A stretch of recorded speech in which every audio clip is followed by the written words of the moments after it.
The Chiefs are going to be wearing red. That has been announced. The 49ers in white, which I don't know. I don't like the 49ers in white personally. I think they look better in their red jerseys, but both teams can't wear red. So there's that.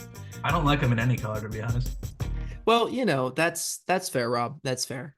With your background and how they always just beat up on the Cowboys come playoff time. But yeah, so the colors have been announced. Red for the Chiefs, white for the 49ers, and we're coming up not this Sunday, but next Sunday. Rob, who do you have? Or before we make our picks, let's not jump into this. What do you think are going to be some key elements to look for in this game for the success of both teams? Well, What do you think should be some interesting matchups?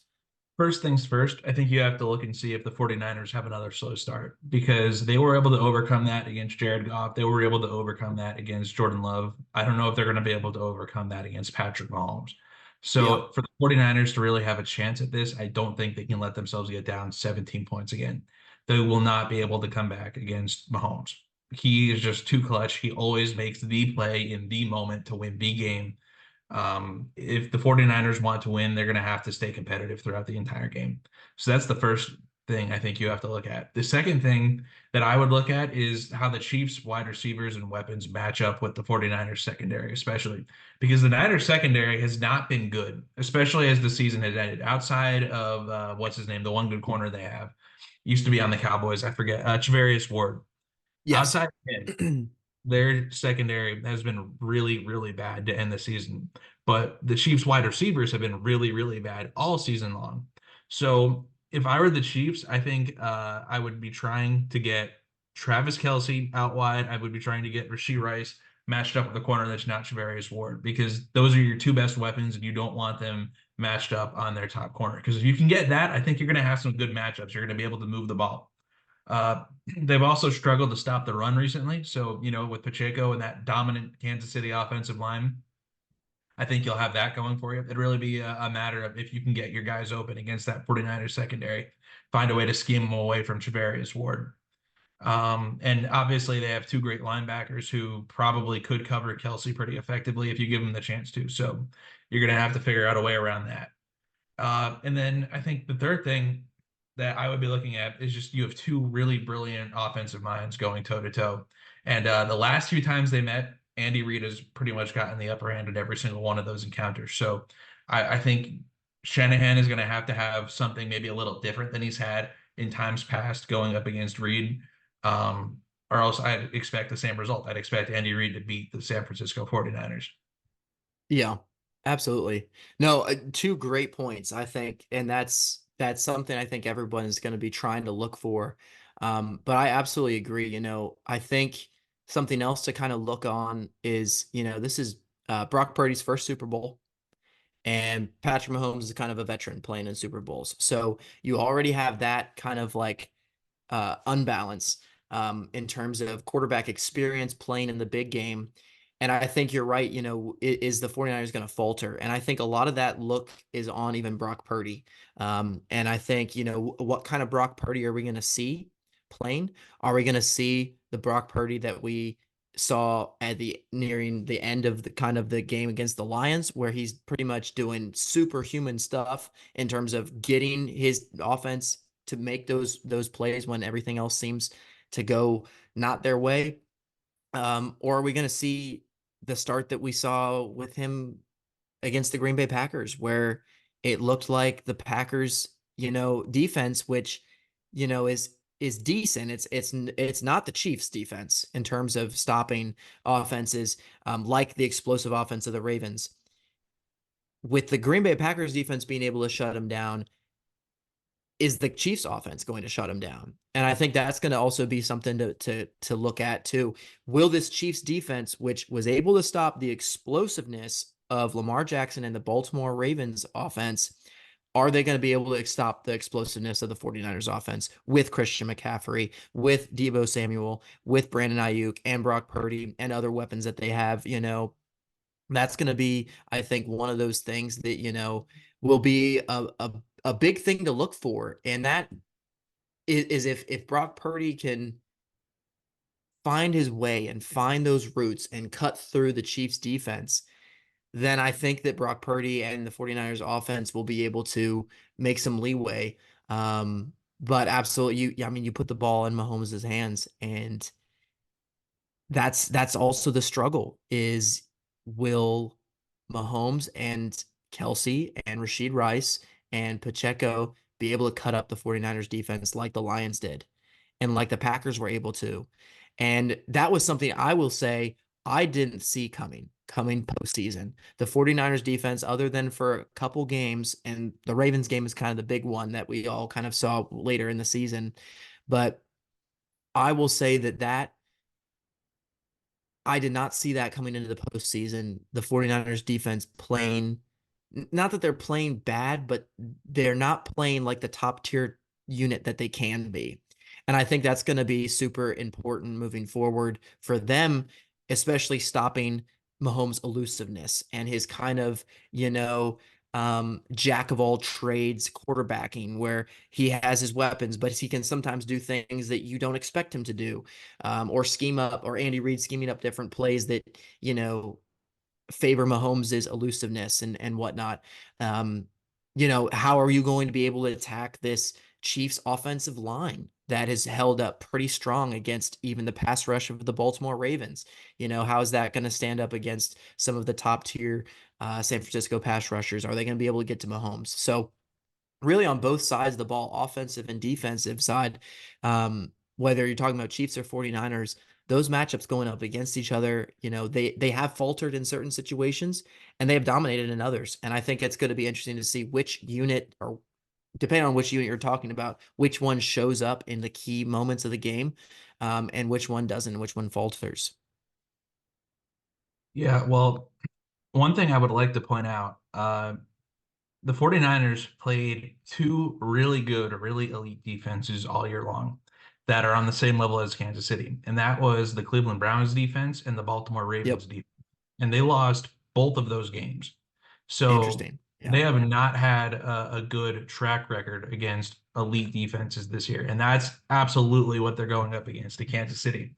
So for my money, I think I'm going to have to pick the Kansas City Chiefs in this game, just because the Niners going up against that defense when they've struggled to produce against good defenses all year with Brock Purdy, who's never been in a Super Bowl before at quarterback, going up against Patrick Mahomes, arguably the greatest quarterback of our generation, definitely the greatest quarterback of our generation, possibly one of the greatest quarterbacks of all time.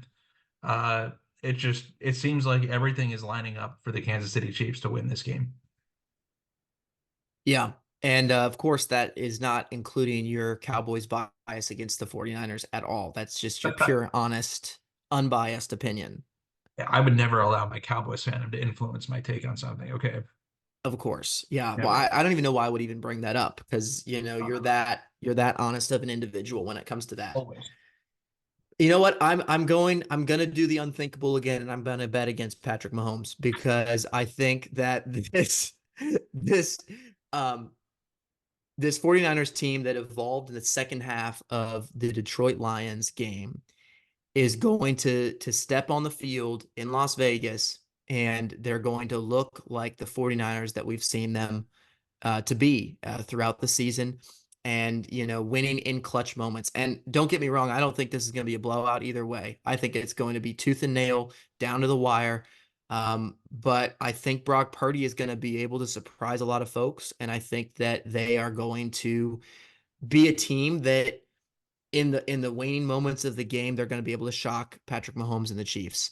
I do worry still about the offensive weapons for the Chiefs. I do think that the 49ers are going to be able to shut down Travis Kelce in ways that even the Ravens were unable to do. I felt like in that game, even Roquan Smith and some of those other linebackers, they were more focused on Mahomes than they were Kelce. And Kelce just got open. And I just don't think that 49ers are going to make that mistake, especially with Greenlaw in the back, being an expert veteran at his game. I think he's going to be able to lock down Kelce in a way that may not make him as utilized as Kelce has been the past couple games.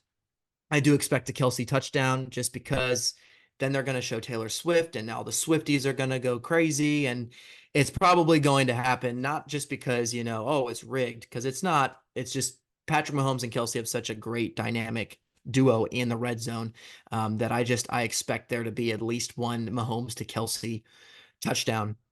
But yeah, I think it's going to be close, and I think the 49ers are going to take it. I think George Kittle, my Iowa boy, is going to show up in big ways for Brock Purdy in this game. Um, we saw Lamar Jackson being able to make big plays to his tight ends, whether it be Likely or Mark Andrews in the Chiefs game. And, you also did see some times that the Chiefs defense did falter, even with Zay Flowers. He had a big game despite that fumble. So, how are they going to be able to cover guys like Deebo Samuel and Brandon Ayuk? That's going to be something worth to see. But I think it's going to be a close game. 49ers are going to take it in less than a one-score game. I think it's going to be a 1 or 2 point difference between the two for this Super Bowl final score. That's what the betting odds are saying right now. San Francisco is favored by 2 points. So Okay. that's much exactly what betting experts expect. I'm going to say the Chiefs will win by at least 3. That's my prediction. Okay. I think they're going to make this not so close game, at least to start off. And I think the Niners will mount a comeback attempt, but they're not going to be able to get over the hump just because they're playing against Mahomes and Andy Reid. So I think they'll make it close at the end, but they won't be able to get all the way. Gotcha. And do you think Taylor Swift and her potential presence in Las Vegas, I know you're going to love this question, has any effect on the Chiefs' ability to perform in Las Vegas? Yes, it's the entire reason I'm actually picking the Chiefs is because Taylor Okay. Swift will. Yeah. That's fair. That is completely fair. I always knew you were a big Swiftie at heart, Rob. I know her music flows through your veins, so this pick doesn't surprise me at all. It's the anti-cowboy or the anti-49ers cowboy bias in there with your love of Taylor Swift that really just is shouting the Chiefs victory to me. So, Yeah, hopefully the Chiefs could just shake off the 49ers. oh, look at that! It has to be Of his favorite song, guys. It has to be. course it is. How many times have you listened to that song this past day? At least 11. At least 11. Yep. I thought you were going to say 87 for Kelsey's number, but that's okay. God, I hate my Speaking of kind of Kelce, there has been rumors that with Jason Kelsey's retirement, following this season, there has been rumors that if Travis Kelce wins this Super Bowl, or even if he doesn't, since he's made it this far, that the Kelce brothers will retire together. Do you think there's any validity to that? Do you think that Travis Kelce will retire potentially if he wins this Super Bowl, or if he doesn't? Or do you think he's going to come back to Kansas City for another year? I think if he wins the Super Bowl, I could definitely see him retiring, going out on top with the whole Taylor Swift thing happening and, being like the most popular football player in the league or whatever.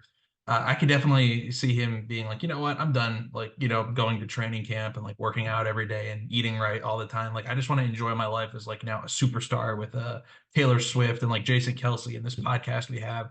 Uh, if they lose, I don't think so because Yeah. Travis Kelce is a competitor, and I don't think you can hang up your cleats with that bitter taste in your mouth if you're as much of a competitor as Travis Kelce is. So I would expect the outcome of the game to determine whether or not he ends up retiring. Yeah. And that would be honestly a big blow to the kind of the Chiefs offense with how, dynamic Mahomes and Kelsey has been. Looking forward to the next season, depending on what happens with that. Um, but yeah, interesting. Awesome. Awesome. So there you have it, folks. Those are our picks for the Chiefs versus the 49ers Super Bowl preview. Opposite sides, but that's okay. Brother fought brother before, and one will come out victorious. So we'll see who that is. Thank you for joining us on the Redzone Rodeo podcast. If you like football and you like having fun, come on down and subscribe or check out our channel for more videos like this one. No ifs, ands, or buts. This is the best place for your football news.